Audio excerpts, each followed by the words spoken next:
Hello everyone, welcome back to our channel Nandini পাত্র blogs and আমি নন্দিনী চলে এসেছি আবার একটা নতুন ভিডিও নিয়ে। দেখতেই পাচ্ছ তোমরা, আমরা একটু বেরিয়েছি বাইরে, আর এইদিকে বাবাইকে আর একটা টুপি পরিয়ে নিয়েছি ভালো দেখে, যাতে হাওয়াটা না লাগে ওর। আর আজকে হচ্ছে রিপাবলিক ডে, যার জন্য আজকের পাথর ছুটি আছে। আর আজকে সারাদিন প্রচুর কাজ ছিল, সমস্ত কাজ সারলাম, দিয়ে একটু বেরিয়েছি। আজকে বাবার বাড়িতে একটু যাওয়ার কথা, কারণ হচ্ছে তোমাদেরকে তো আগের একটা ব্লগে বলেছি যে আমার জেঠু মারা গেছে, যার জন্য ওরা সবাই পালছে। আর আজকে হচ্ছে ঘাট কাজ, তার জন্য আমাকে একটু যেতে হবে দেখা করতে। সারাদিন সমস্ত কাজ সেরে বাড়ি থেকে বেরোতে বেরোতে অনেক বেলা হয়ে গেছে। আর যখন রাস্তায় বেরোলাম, তারপরে পার্থ বলছে যে একটু লালবাগ যেতে হবে, কারণ আমার একটা কাস্টমারের সাথে কথা আছে, তার দোকানে যেতে হবে, তো ওখান থেকে ঘুরে একবারে আসবো। তাই আমি ভাবলাম যে বাবার বাড়ি গেলে ফার্স্টে যদি বাবার বাড়ি যাই, তাহলে পরে লালবাগে যেতে যেতে সন্ধ্যে লেগে যাবে, বাবাইয়ের ঠান্ডা লেগে যাবে। তাই আর একটু ভাবলাম যে লালবাগ যখন যাবোই, তাহলে একটু হাজারদুয়ারি থেকে ঘুরে আসবো, সেই ভেবেই ফার্স্টে লালবাগে যাওয়ার সিদ্ধান্ত নিলাম, তারপরে বাবার বাড়ি। তো লালবাগে এসেই দেখি হাজারদুয়ারি বন্ধ রিপাবলিক ডের জন্য। পাশের দোকানগুলোতে তোমরা দেখতে পেলে অনেক ভিড় ছিল, অনেকে এসেছে বাইরে থেকে দেখে ঘুরে গেছে। আমরাও দোকানের সামনে দিয়ে সোজা চলে আসলাম মতিঝিলে। ভাবলাম বেরিয়েছি যখন একটু ঘুরেই যাই। মতিঝিলে এসে আমরা এদিকে টিকিট কেটে নিলাম। এখানে 5 বছরের ওপর থেকে টিকিট লাগে, আর এক একজনের 30 টাকা করে টিকিট নেয়। সেই মতো আমরা টিকিট কেটে নিলাম এবং ঢুকে গেলাম মতিঝিল পার্কের ভেতরে। এই হচ্ছে মতিঝিলের পুরো বড় গেটটা। মতিঝিল ঢুকতে পাশের তোমরা দোকানগুলো তো দেখলে কত ভিড়। অ্যাকচুয়ালি হাজারদুয়ারি যেহেতু বন্ধ, পুরো ভিড়টাই এখন মতিঝিলের ওপরে পড়ে গেছে। আর এখানে আশেপাশে কতগুলো দোকান দেখলে, ওই দোকানগুলো কিন্তু অফ টাইমে সব দোকান থাকে না, এক একটা থাকে। আর এখন মানে যেহেতু সিজন, সেজন্য সমস্ত দোকান খোলা। আর এত সুন্দর লাগছে দেখতে, পুরো মেলার মতো। আমরা ঢুকে গেলাম মতিঝিলের ভেতরে। আর এদিকে বাবাই দেখো ঘুমিয়েছিল। বাবাই না 10 মিনিট গাড়িতে চেপে থাকলে ঘুমিয়ে যায়, 10 মিনিটের ভেতরে ঘুমাবে। আর ওর পাপা ওকে পার্কের ভেতরে ঢুকে জোর করে ঘুম থেকে ছেলেকে উঠালো, উঠিয়ে দেখো হাঁটাচ্ছে। আর ও কি সুন্দর, মনে হচ্ছে না যে একটু আগে ও ঘুমিয়েছিল। উঠে মানে হাঁটা শুরু করে দিয়েছে আর হাসাহাসি করছে। আর এখানে একটা মজার জিনিস হয়েছে, পার্কে ঢোকার সাথে সাথেই ওকে দেখে সবাই খুব চটকাচ্ছিল, মানে বাচ্চা যারা ভালোবাসে। আমিও আগে এরকমই করতাম বাবু হওয়ার আগে, যখনই কোথাও গিয়ে একটা বাচ্চা দেখতাম কি কিউট বলে চটকাতে শুরু করে দিতাম। ব্যাস সেমটা এখন আমার বেবির সাথে হচ্ছে। ঢোকার সাথে সাথে কতজন তো যে ওকে নিয়েছে, ওকে নিয়ে খেলেছে, আর গালগুলো ধরে টানাটানি করছিল। যাই হোক, খুব ভালো লাগছিল। আর বাবাইকে নিয়ে ফার্স্ট টাইম আমরা মতিঝিলে আসলাম। আর আজকে দেখো মতিঝিলের ভেতরে কত ভিড়, কি বলবো, প্রচণ্ড ভিড় ছিল। আমি হয়তো কতটাও ক্যাপচার করতে পারিনি, আমার ক্যামেরাতে অতটাও বোঝা যাচ্ছে না, তবে অনেক ভিড় ছিল। আর এখানে দেখো একটা বেবি ছিল, ও বাবুর সাথে কি সুন্দর খেলছে, কত কথা বলছিল আমাদের বাড়ি যাবা তুমি। ও পড়ে মানে বাবু ওকে দেখে হাসছিল, কারণ ও আমাদের বাড়ির পরীর বয়সেরই, ওর দিদির বয়সের, তো ওকে দিদিই ভাবছিল, ওর সাথে খেলছিল, একটু ভয় পাচ্ছিল না। আর ও বাবুর সাথে খেলছিল। তারপরে ওদের বাড়ির লোক মানে ওর পাপা মা সবাই বাবুকে নিল, ছবি তুলছিল, অনেক গল্প করছিল বাবুর সাথে, অনেকক্ষণ ওরা খেলা করলো। আমাদের মুর্শিদাবাদের মতিঝিল পার্কটা, বিশ্ব বাংলা মতিঝিল পার্কটা অনেক বড়। আমি তোমাদেরকে কিভাবে বোঝাবো, এখানে অনেক অ্যাক্টিভিটিস আছে বাচ্চাদের জন্য, এবং পার্কে অনেক রকমের গাছ আছে, ফুল গাছ আছে। আর এই পার্কটা পুরোটা ঘুরতে গেলে পা ব্যথা হয়ে যাবে, অনেক বড় পার্ক। তবে কলকাতায় একটা পার্ক আছে, নামটা আমি ভুলে যাচ্ছি, আই থিঙ্ক ইকো পার্ক। তো ওটার থেকে বড় না, ওটা অনেকটাই বড়, তবে ওর থেকে মানে মোটামুটি। আর এদিকে দেখো, যেহেতু বেলা করে এসেছি, কিছুক্ষণ ঘুরতে না ঘুরতেই এদিকে সূর্য অস্ত চলে যাচ্ছে, আর আকাশের রংটা একেবারে আলাদা রকম হয়ে গেছে, রেড। আর এদিকে দেখো যে গাছটা তোমাদেরকে দেখাচ্ছি, এই গাছের প্রত্যেকটা পাতা একেবারে ডিপ লাল কালারের, দেখতে বেশ ভালো লাগছিল। অনেকগুলো শুকিয়ে ঝরেও গেছে নিচে। আর বাবাই আজকে পার্কে এসে খুব মজা পেয়েছে, ও খুব মজা করছিল, নাচছিল, লাফাচ্ছিল, কি না করেছে। ও বেশ মজা পেয়েছে আজকে ঘুরে, ওরও আজকে খুবই ভালো লেগেছে। আর গাইজ, তোমাদেরকে আমি মতিঝিলের আরও একটা ভিডিও শেয়ার করেছিলাম লকডাউনের সময়ে, তখন একেবারে পার্ক ফাঁকা ছিল। যেহেতু আমাদের এখানে চেনা জানা আছে, আমি আর পার্থ তাও আবার স্কুটি নিয়ে ঢুকেছিলাম এই পার্কের ভেতরে। সেই ব্লগটা তোমরা একদম আমার ভিডিওর প্রথমে পেয়ে যাবে। আমার হয়তো ওটা আমার চ্যানেলের সেকেন্ড কি থার্ড ব্লগ ছিল, অবশ্যই কিন্তু দেখো, ভিডিওটা খুব সুন্দর হয়েছিল। আর এই পার্কটা তখন আমি পুরোটা ঘুরে দেখিয়েছিলাম। তোমরা যদি এই পার্কের বিষয়ে আরও কিছু জানতে চাও আর ওই ভিডিওটা দেখতে চাও, ডেসক্রিপশন বক্সে আমি লিঙ্ক দিয়ে দেবো সেই ভিডিওটা, তোমরা কিন্তু অবশ্যই ভিডিওটা দেখো। পার্কটা ঘুরতে ঘুরতে হঠাৎ দেখি এস কটেজের সামনে এখানে বাউল গানের ব্যবস্থা করেছিল। এখানে অনেকবার এসেছি, তবে এই জিনিসটা আমার কাছে নতুন লাগলো, আমার বেশ ভালো লাগলো। আর এই পার্কে অনেক ধরনের ফুলের গাছ আছে, যেগুলো তোমাদেরকে বলছিলাম। এবার তোমরা দেখতে পারবে অনেক ধরনের ফুলের গাছ আছে। এই ভিডিওতে আমি পুরো সব ফুল গাছগুলো আমি দেখাতে পারিনি, কারণ আজকে আমি পুরো পার্কটা ঘুরতে পারিনি।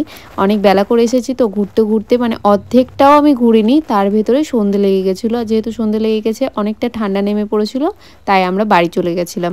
এদিকে দেখো যেতে যেতে তোমরা অনেক ধরনের ফুল গাছ দেখতে পারবে। এখানে যে গাঁদা ফুলগুলো দেখলে তোমরা, গাঁদা ফুলগুলো এত সাইজে বড় বড়, অনেক বড়টা।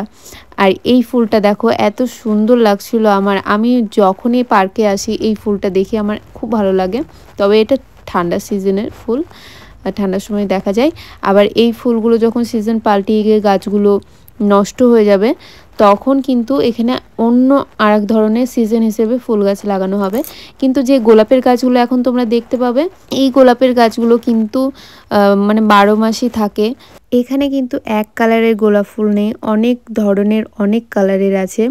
আর এই বাগানটার ভেতরে কিন্তু ঢুকতে দেয় না, এখানে কাঁটা দিয়ে একটা ব্যারিকেড করা আছে তার দিয়ে, এর ভেতরে ঢুকতে দেয় না।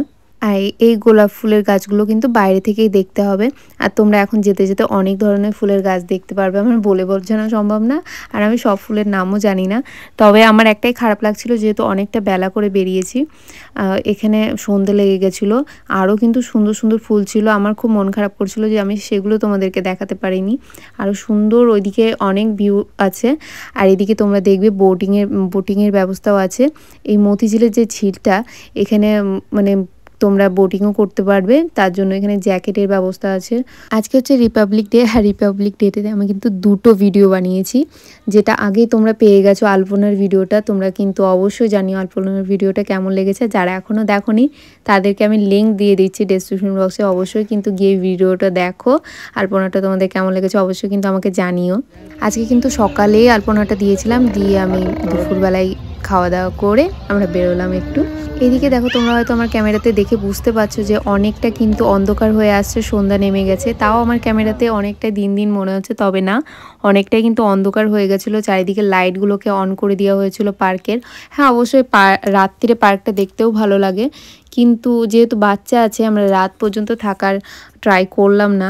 এদিকে দেখো আরও সুন্দর সুন্দর ফুল আছে, আর কত বড় বড় এখানকার ফুলগুলো, দারুণ লাগে কিন্তু দেখতে। আর এখন পুরোপুরি সন্ধ্যা লেগে গেল, ভিউটা তোমরা দেখতেই পাচ্ছ। সন্ধ্যাবেলা তো অনেকে ঘুরে, তবে বেশিক্ষণ এই পার্কটা খোলা থাকে না, বন্ধ করে দেয়। আর এখন আমরা চলে যাব বাড়ির দিকে, কারণ আমি আগেই বলেছি ভিডিও শুরুতে আমাকে যেতে হবে আবার বাবার বাড়িতে। ওইদিকে আজকে সব কামান হলো, ঘাট কাজ হলো, সেই জন্য দেখো আমরা বেরিয়ে যাচ্ছি এক্সিট পথ দিয়ে। আর এক্সিট পথেই মানে এক্সিটের জায়গাতে ছিল ক্যান্টিন, যেখানে সবাই খাওয়া দাওয়া করে। আমার এতক্ষণ কান ছিল, বুঝতে পারছিলাম কি কেস। এই যে দেখো, খিদে পেয়ে গেছে, এত খাটাখাটনি হয়েছে, হাঁটাহাঁটি হয়েছে, অনেক ঘুরোঘুরি হয়েছে, খিদে পেয়ে গেছে। আর এই যে আমার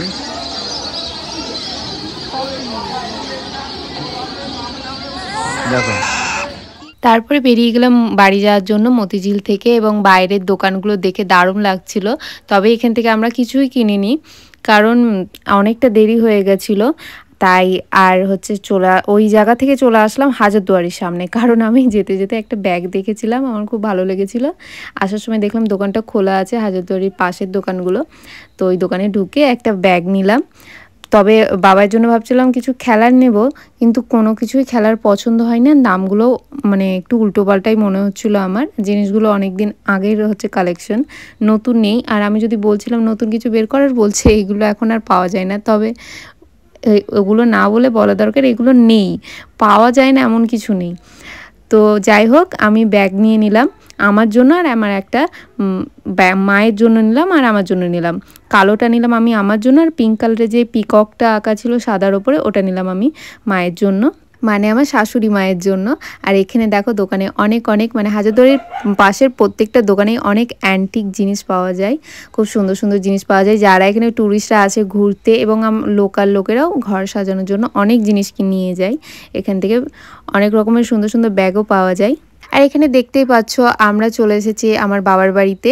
বাবার বাড়িতে এসে দেখি মা তো খই বাসছে, মানে বাসছে, এগুলো পরিষ্কার করছে। আর বাবাই ঘুমিয়ে পড়েছিল, আর এদিকে মা কোলে নিয়ে আছে।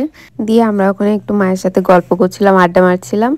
এবং তারপর বাবা আসলো, জেঠু আসলো, আর আমার ছোট পিসেমশাই আসলো। জেঠু পিসেমশাইরা কেউ এখানে থাকে না, সবাই দেশ বাড়িতে থাকে। এই কাজের জন্য সবাই এসেছে। আর কারণ জেঠুর ছেলে হচ্ছে মুখাগ্নি দিয়েছে, তার জন্য সমস্ত কাজ করতে হবে। যেহেতু আমরাও এখানে থাকি, এখানে চলে এসেছে, কাজটা আমাদের এখানেই হবে। আর জেঠু এখানে মারা গেছিলো। আর আমার যে জেঠু মারা গেছে সেই জেঠুর কোনো ছেলে নেই, ছেলে বা মেয়ে কেউ নেই। তো সেই জন্য আমার এই জেঠুর ছেলে মুখাগ্নি দিয়েছে। দেখতে পেলে তোমরা, জেঠু বাবাইকে নিয়ে বসেছিল এবং বাবাই ঘুম থেকে উঠে দেখো কি করছে, এই মিষ্টি আলু সেদ্ধটা নিয়ে ও নিতে যাচ্ছে। দিয়ে ওর হাতে ভেঙে একটা টুকরো চলে এসেছে, ও এখনও ওটা খেতে চাইছে। তো এই করতে করতে অনেক দেরি হয়ে গেছিলো, বাড়ি যাওয়ার সময় হয়ে গেছিলো। তারপরে আমরা বাড়ি চলে গেছিলাম। দিয়ে আর কোনো ক্লিপস নিইনি ব্লগের জন্য, কারণ অলরেডি ব্লগটা অনেকটা বড় হয়ে গেছিলো, আর বেশি বড় করতে চাইছিলাম না, তার জন্য। তো ভিডিওটা এখানে এন্ড করেছি। ভিডিওটা কেমন লেগেছে অবশ্যই জানিও। ভিডিওটা ভালো লাগলে অবশ্যই লাইক করে দিও। দেখা হচ্ছে তোমাদের সাথে আমার নেক্সট ব্লগে, কালকের ব্লগে, কারণ কালকে এখানে সাথে কাজ টাজ হবে, আমাকে আবার আসতে হবে। তো চলো গাইস, টাটা আজকের মতো। সবাই ভালো থেকো, সুস্থ থেকো।